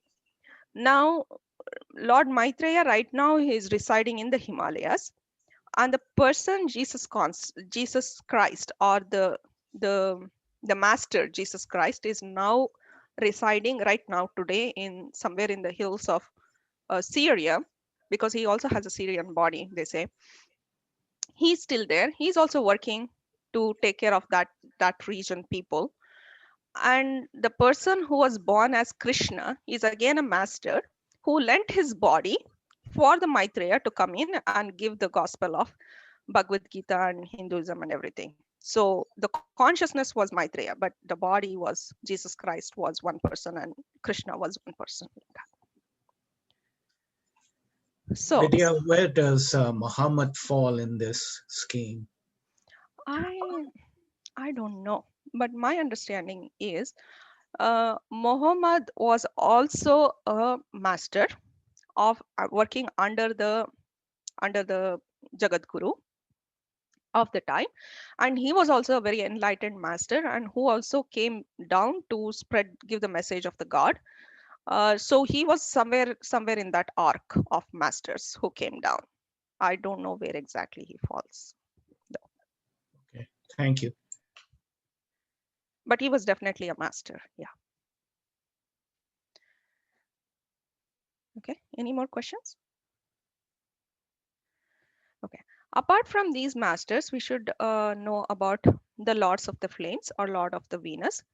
There is on the earth globe a great official known as the lord of the world who represents the solar logos, and this is absolute this is and is in absolute control of all the evolution that takes place upon this planet. He is known as Sanat Kumara, the youth of 16 summers or the eternal virgin youth. He came to the earth globe from the Venus scheme of evolution in the middle of the fourth round, and in the middle of the third root race. So what one very important event occurred.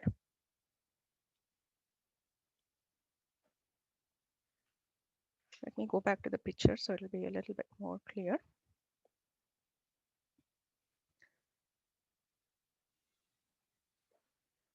Here. Okay.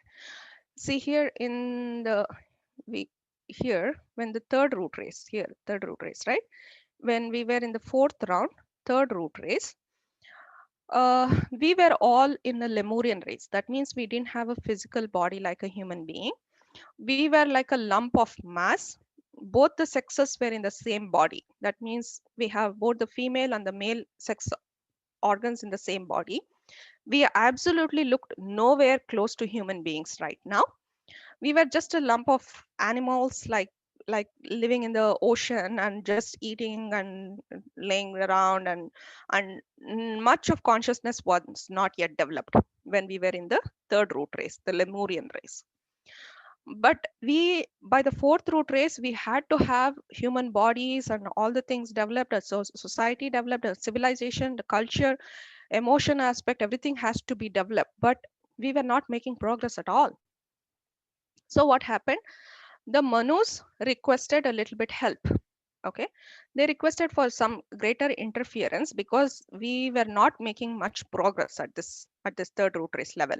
What happened was from the Venus scheme of evolution, they invited some from this Venus scheme of evolution.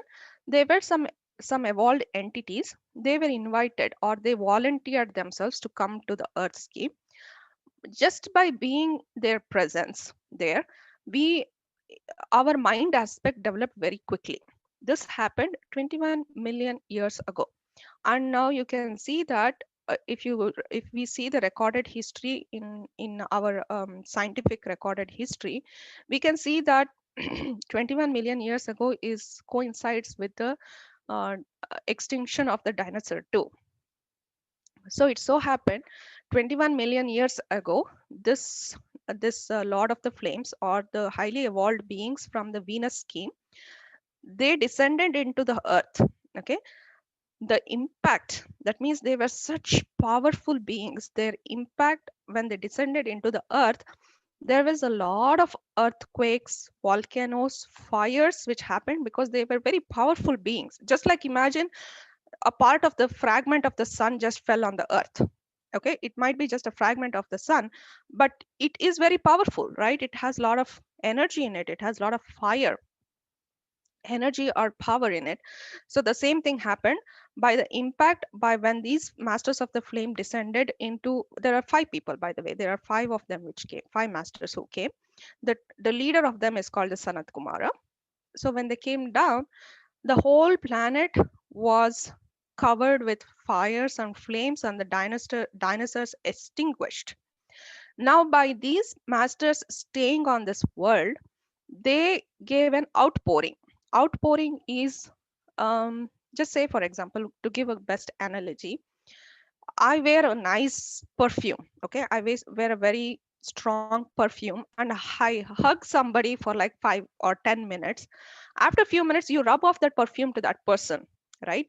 So the same thing happened. These people were so spiritually evolved, and when they descended down to the earth, they gave out their love and affection, and they gave out a spark which ignited the flame within us, who we as animals were living, not making any progress. It ignited a spark within us, and our progress, our mind developed so much that by the fourth race, root race, which came in, we had already developed a physical form, human body, and mind was developed, our spinal cords developed, the sexes separated, human male and female sexes separated, procreation started. All these things happened within a span of 20 million 10 million years, because that was a sacrifice that they made. If those five lord of the flames had continued their existence in the Venus scheme, they might have evolved and become one with God, or they would have progressed. But since our earth scheme was not making evolution, they made a sacrifice to come down here, stay among us, the lower beings who were not developing. They came here, they gave out their outpouring of and ignited that spark of spirit within us, and we are making progress, and they still continue to stay with us. The Sanat Kumar still continues to stay with us, and their house right now is Shambhala. They live in Shambhala, and even to this day they are giving out their energies, only that we are not able to receive them because we are not focused on them. We are just in our coarse body, we are just with all our emotions and egos going up and down, and we are not able to receive their subtler energies. But if we focus and if we pray for their spiritual guidance, definitely it is always there for us to receive it. The purpose of coming was to quicken mental evolution, to found a occult hierarchy of the earth, to take over the government of the earth globe. Now they are the head of the government of the earth globe. HPB says, higher than the four is only one on the earth, as in heaven, that still more mysterious and solitary being, the silent watcher. Now, these, the Sanat Kumara, in the Hindu religion, we worship him as Shanmuga. Even if you go towards Malaysia, part of Philippines, and everywhere, this person, Sanat Kumara, is still worshipped today as Lord Muruga. He is called as a son of Shiva. Okay, they are it's called, many names are known as, he's called as Shanmuga, he's called as Sanat Kumara, he's called as Kartikeya, and there are many special days within the Hindu culture wherein we pray this god. And it according to the Tamil calendar, they say that those days are the day which he descended actually to the world, and he started his, and they say that he killed the demon being our ignorance. He killed our ignorance, and he sparked the fire of spirituality within us to make quick mental progress. And his brother is known as the Ganesha. We know Ganesha very well, right? So he's called as a silent watcher. Now HPB says the silent watcher in Hindu Purana, Ganesha is always a person who's very intelligent but talks very less. So he is above Sanat Kumara. He becomes, now Sanat Kumara, after certain time he will become the silent watcher. The silent watcher is always working on the Atmic plane, or even higher than the Atmic plane. So anything happening in our Atmic plane is influenced by the Ganesha. So he's one level higher than Sanat Kumara. Any doubts here? Anybody? So this is we'll not go there.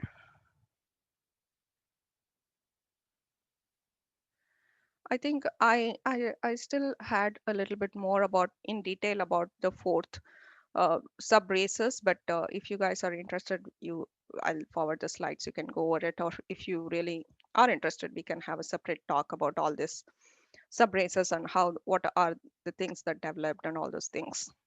um, Now here, to summarize where we stand, this is the master Kutumi, master.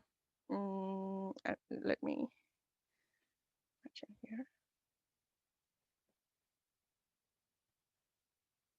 Oh, I am not able to enlarge this. Here is Master Jesus, Hilarion, Serapis. I'm not able to. Sorry, the image is too small. Master Maurya is here. So they all are on the Mahachohan is on the 6th level of initiation. I'm sorry, Mahachohan is on the 7th level of initiation. The rest of the seven race masters are in the 6th level. There's a And scale on the lower right if you want to zoom in. here, right Plus, here. the plus low right of your PowerPoint, all the way to the low right. The plus sign. Ah, here, yeah, you're There right. you go. Yeah, there. Thank you. I know there was a way to do it. I forgot. Okay. So we are somewhere here, right? We have not even reached the first or the second initiation. But when you reach the Akshiksha level, the path of the masters on the path, you will understand what these levels are. When you reach the 5th initiation, is the Akshiksha. When you use the 6th initiation, is all these masters of the 7 rays. When you are the 7th initiation, you are the Mahachohan. At this level, you also have the Bodhisattva, the Mahachohan, and the Manu. They all are on the seventh initiation level. So they form a triangle. They work together. And you have the Buddha, who is right now is a current Lord Gautama Buddha. He is at the 8th level of initiation right here. Like in parallel to that, we have the Pratyeka Buddhas and the Lord of the world, which is the Sanat Kumara we just spoke of. He is the Lord of the world. They work together. They work as a trinity, and you can see here the Bodhisattva, the Manu, and the Mahachohan. They work as a trinity to guide the Chohans. And the Buddhas, which is the Lord of the Flames, and the Buddha, they work as a trinity to guide the Mahachohans. And above them, we see the second aspect, the first aspect, and the third aspect, which is nothing but the Brahma, Vishnu, and Maheshwar. These are the creators from the second aspect, we all have descended. From the first aspect is the Shiva. From the third aspect, he's descended the world, the earth, and every other being in every other matter that we see. For that matter of fact, our own body, the matter atom, has been evolved from the third aspect, and our consciousness has come from the second aspect. So we are a combination of our third and the second aspect. So we got to get rid of our matter, which is our body, and take our soul back to the second aspect. So, Vidya, where does the silent watcher place in this diagram? The come again, John. Seventh what? The silent watcher. Silent watcher is somewhere here. Okay. In between you see after the 9th initiation, he's somewhere on top of the 9th initiation. Okay. The 10th, or maybe. I'm not even sure if there is an initiation for that, but I know that he's on top of the Lord of the world. So I'm assuming he should be somewhere here. Okay. Any other questions? Anybody?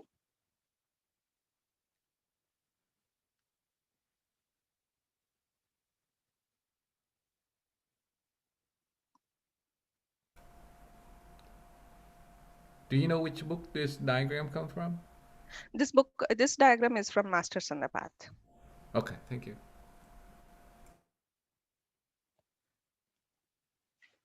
In Masters on the Path, there is for each of these, before you go to the 5th level, right? We are not even in the first initiation level. It gives the details of, to achieve to the first level, what are the characteristics you need to have to achieve to the second level, third level, fourth level, fifth level, and it gives out a complete, each chapter. There's one chapter for each of the initiation levels that we have to achieve, like what are the characteristics, how we have to live, how we have to train, and all those things. So I think Blavatsky, Annie Besant, Leadbeater, all those people were at the 4th initiation level, and I this information I got it from my mom. She used to say that once they died, and they went up, they all were given the 5th initiation. That means once you get the 5th initiation, you don't have to. You're above the cycle of birth and rebirth. That means you don't have to reincarnate again. So she said that because of the work that they did for the society, how much they spread the message and established on the work they did, they all graduated and they became Jivan Mukti. That means they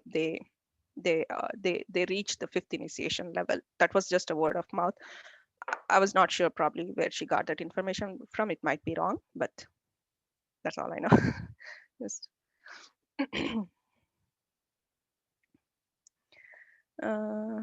okay. I think that's all I had in plan. But I thought if we had more time, we can touch base on these things. But we can do that some other time. Can you share?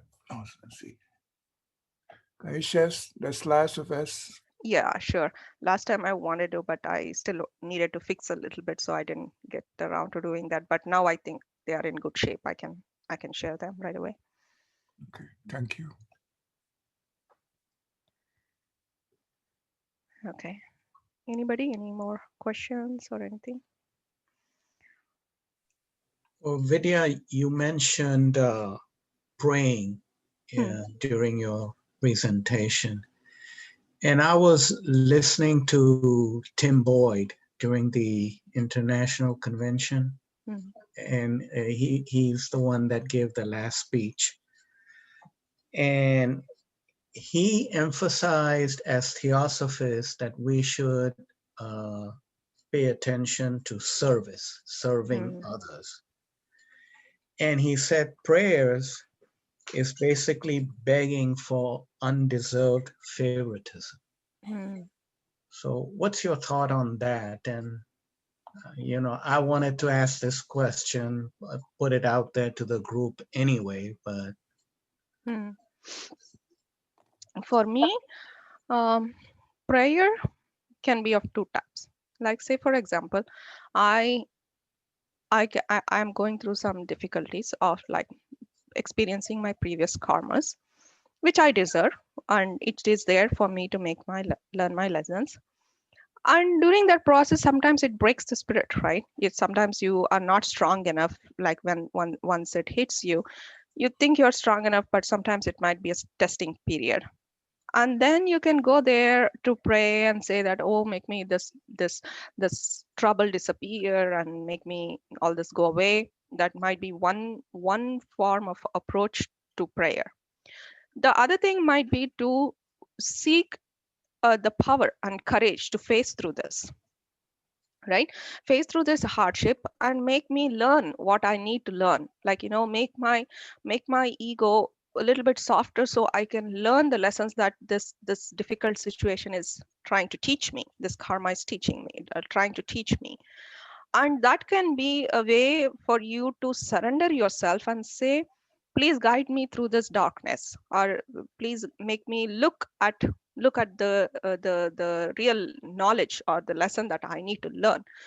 So prayer don't always need to be asking for favors. It might be asking for courage to face through that difficulty too. And definitely there are times then we do go asking for favors. Oh, make me pass this interview, make me pass this exam, I just didn't study very well. That's very common in India. We do that all.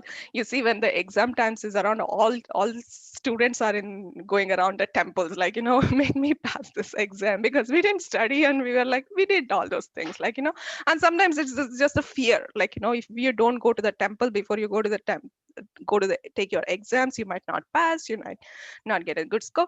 It is something inbuilt in the culture, or it is at that age, at that point, we didn't have this kind of maturity to understand, so we did all those things. It's like, it's fine. It's just that some people are not there yet to have attach a spiritual or a spiritual context to the karma that we are going through, or bad karma that we are going through. And they go through this fear and they question, oh yeah, why is this happening to me? I'm being such a good person, and that, look at my friend, he's such a bad person, nothing happens to him, all the bad things happen to me.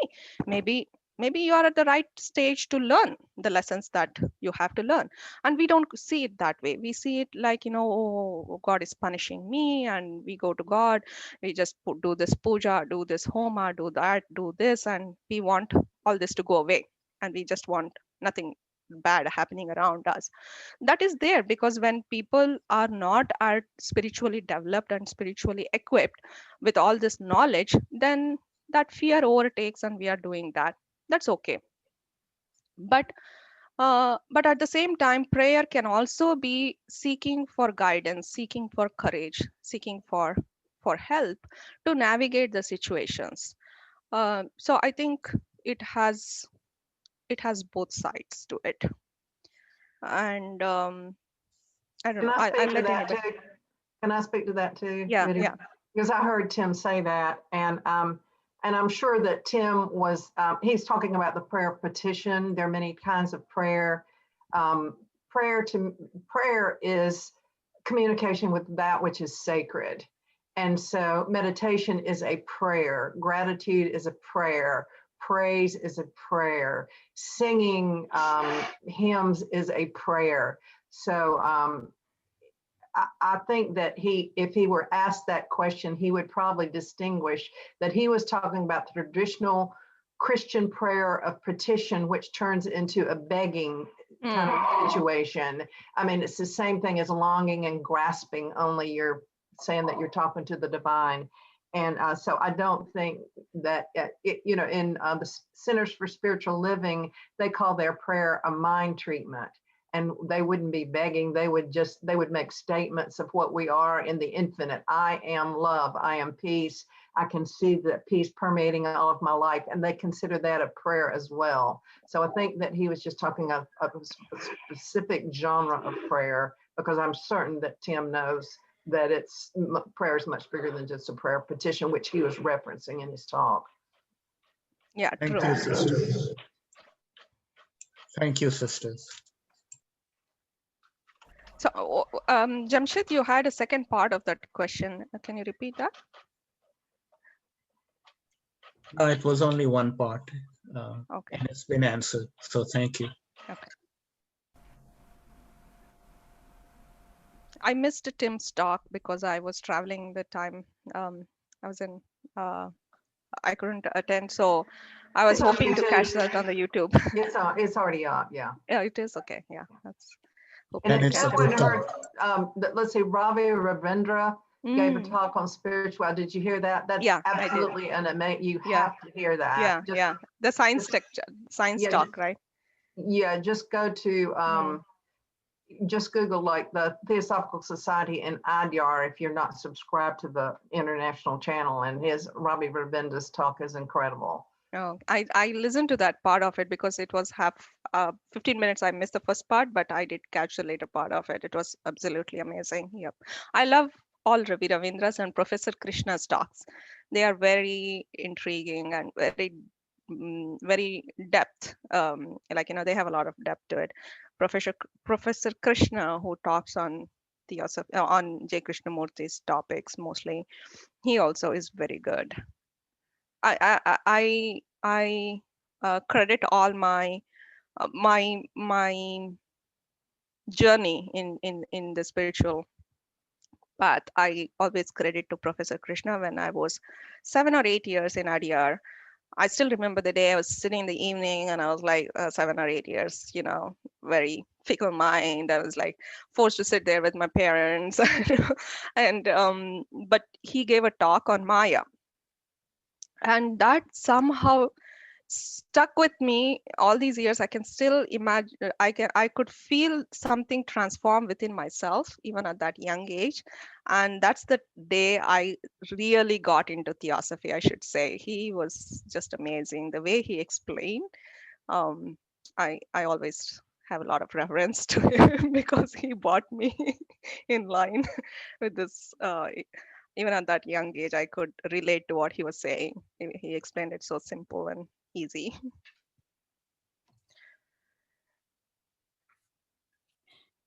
So